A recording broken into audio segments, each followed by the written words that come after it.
যে কোরআন তো আমাদের একটাই, কোরআন একটাই। বিভিন্ন মুফতি মাওলানা এরা তো বিভিন্ন মতামত দেয়। সাধারণ যারা কোরআন জানে না তাদের ক্ষেত্রে কিন্তু বিশাল একটা প্রভাব পড়ে। তা আমরা জানি আমরা কোন দিকে যাব।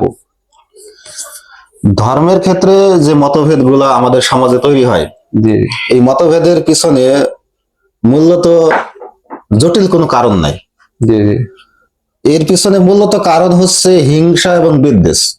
শরীয়ত পরিষ্কার, আল্লাহ এবং রাসূল যে বিধান দিয়েছেন সেটা একদম পরিষ্কার ভাবেই কোরআন হাদিসে উল্লেখ করা আছে। যে বিষয়টি পরিষ্কার ভাবে কোরআন হাদিসে উল্লেখ করা নাই, বুঝতে হবে ওটা দিনের কোনো উল্লেখযোগ্য বিষয় না। আর যেই বিষয়গুলো হাদিসে এবং কোরআনে স্পষ্ট ভাবে উল্লেখ করা হয়েছে, মনে করতে হবে যে এইটাই অরিজিনাল দিন। ওইটার ভিতরেই যদি আমাদের আমল এবং চিন্তা যদি সীমাবদ্ধ রাখা যায়, তাহলেই আমরা মুক্তি পাবো।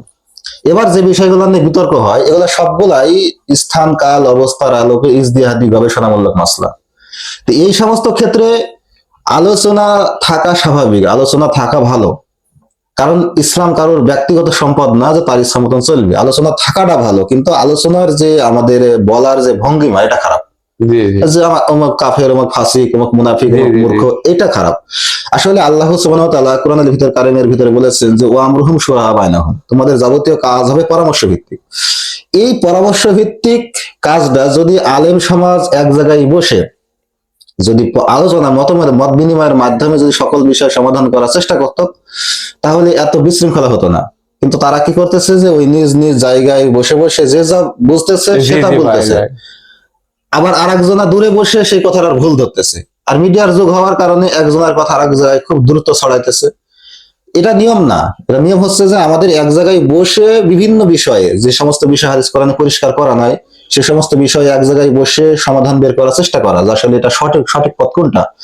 এরপরে যদি কোনো আলেম ভুল কোনো কথা বলে ফেলে, সেক্ষেত্রে আবার পরবর্তী মজলিসে এক জায়গায় বসে আলোচনার মাধ্যমে আপনার কথাটা এই পয়েন্টে না বলে ভাবে বললে ভালো হতো, বা এই পয়েন্টে বলি উচিত হয়নি বা ঠিক হয়নি, এইভাবে যদি তারা মত বিনিময় করতো, তাহলে সমস্যা হতো না।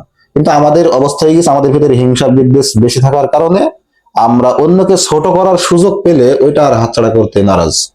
তো এই অবস্থায় মূল মানসিকতা থেকে আমাদের বের হয়ে আসতে হবে। আমাদেরকে আলেম সমাজে এক জায়গায় বসে মত বিনিময় করার যে আল্লাহ আইন দিয়েছেন, বিধান দিয়েছেন, এটা যতদিন পর্যন্ত আলেম সমাজ এই আয়াতের উপরে আমল না করবে, ততদিন পর্যন্ত ইসলামের সুন্দর একটা সমাজ হবে না, এবং আলেম সমাজ এক জায়গায় আসতেও পারবে না, এবং ইসলামের কোনো কল্যাণও হবে না। এই আয়াতের উপর আলেম সমাজকে যত দ্রুত সম্ভব আসতে হবে।